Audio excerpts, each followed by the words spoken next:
Globalization was never about the economics for the United States, or at least not about the economics in a traditional sense. The United States had the world's largest economy long before World War II. And with the war, we found all of our potential rivals, cooperation nations, friends, allies, enemies, everybody put together had an economy that was about the same size as the United States. And economic growth was hard to come by. Economic security was impossible.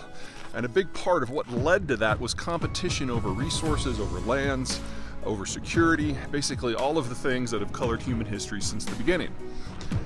So, the Americans came to the conclusion that when they were facing down Stalin in the middle of Europe, that there was no way that Americans would be able to economically, politically support the kind of conflict where the Soviets were right there and we were an ocean away.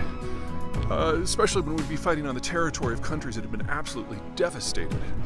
So the solution was to bribe everybody, to use our Navy to patrol the global oceans so that any one of our allies could go anywhere at any time and interact with any other player, access any material, and especially access the American market, which was really the only one of size to survive the war.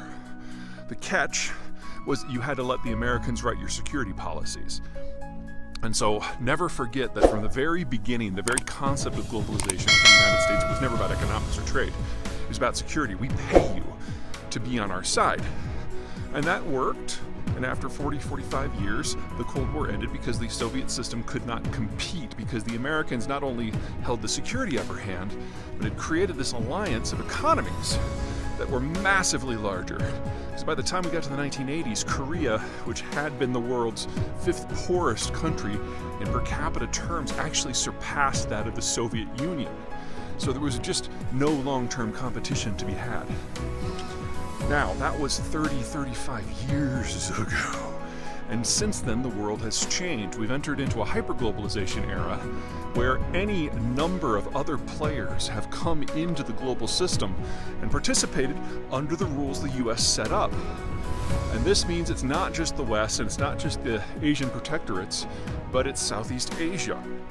It's Brazil, it's India, it's Russia itself, and of course China. We're no longer in a world where the US economy is as large as everybody else put together. Based on how you do the math, the rest of the world combined is 3 or 4 times the size of the United States. So doing an indirect economic subsidization, as the US had for 45 years, became less and less tenable over the next 30. And we're now in an environment where some of these countries, China for the most part, are so overextended and so dependent on globalization that the only way they can survive is as the United States increases support, not decreases. Their demographics mean they have no market. Their lack of military reach, it means they can't get energy. And their dependence on the Russians means that the country that is most likely to use economics, especially raw material supply, in order to achieve geopolitical concessions is now their single largest partner. Newsflash, that's not going to end well. Okay, so that's kind of piece one. The idea of globalization is no longer benefiting the United States because we've never viewed it the same way as everyone else. But there's a couple other reasons to think of. First, American politics. During the Cold War, we had a pretty strong bipartisan foreign policy. Remember that American foreign policy is a reflection of its domestic policy. And every generation or two, Americans go through and kind of refabricate what their parties mean. This is part of the side effect of having a first-past-the-post single-member district system, which is a fancy way of saying that you vote for a candidate who's going to represent a specific geographic area. And they have to get more votes than whoever comes in second. So the parties have a vested interest in throwing as wide of a net as possible so they can get that extra marginal vote. Well, every few decades, politics shifts because demographics change and economics change and security changes. And if you think about what we've been through in the last 35 years, the Cold War has ended, hyperglobalization has risen, hyperglobalization has fallen. The baby boomers were in their prime, the baby boomers are now retiring. We've had the information revolution, we've had social media.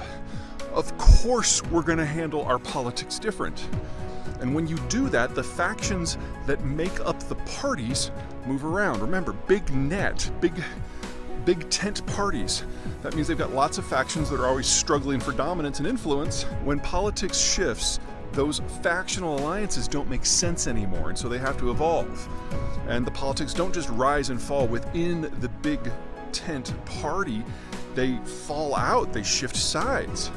And if you look at what has happened so far, none of it supports globalization. So, for example, unions have largely fallen out of the Democratic coalition. The Trump coalition was fairly successful at drawing them out. They are very anti-free trade. The Trump administration also kicked the business community and the national security conservatives out of the Republican coalition. Those were the two factions, for economic and security reasons, that were most in favor of globalization. And so now we've got the Biden administration and a Trump-led Republican coalition that is basically having a tug of war for the unions. So it's just like we can't have a conversation about immigration in the United States because the unions don't want to have it.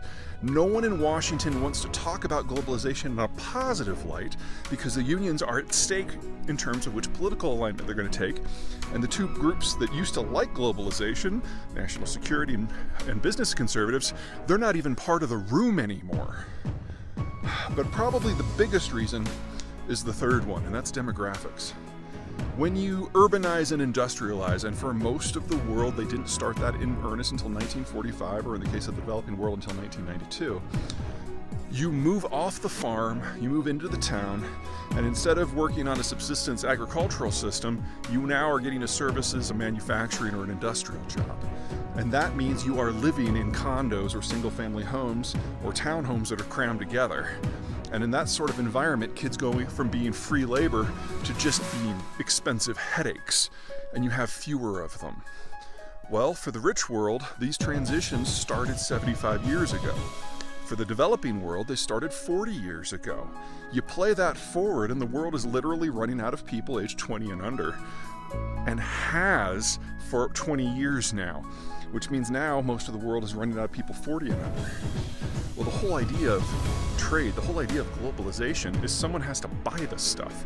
Trade makes no sense if there's nobody on the other end of the sale. And we are now entering a world where the people who traditionally have done most of the consuming, people 45 and under, the folks who are having kids, buying homes and cars, they just don't exist in the necessary numbers to sustain the system. You've undoubtedly heard from me about how the Chinese and the Russians are the two fastest aging societies in human history, but the Germans aren't far behind, and the Koreans behind that, and the Indonesians, the Indians, and the Brazilians are actually aging faster than what most of the developing world has done for the last 70 years.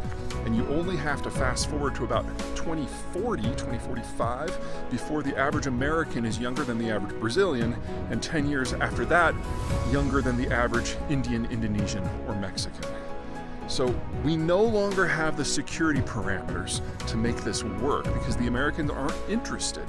We no longer have the economic basis to make this work because we don't have enough young people to consume, and the Americans are taking a political moment for themselves that's going to last a few more years in order to digest whatever's going to happen with the unions, and that, howdy neighbor, and that is more than enough time to kill any remnants of the globalized system.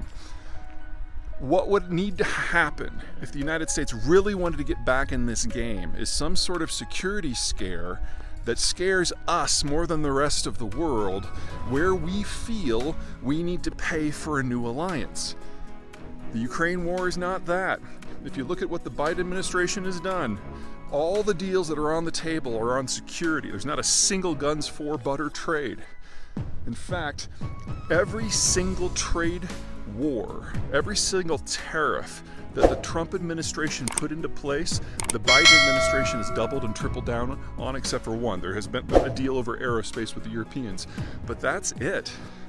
If anything, the Biden administration is far more anti-globalization than the Trump administration was, or at a minimum, it's actually putting into long-term policy.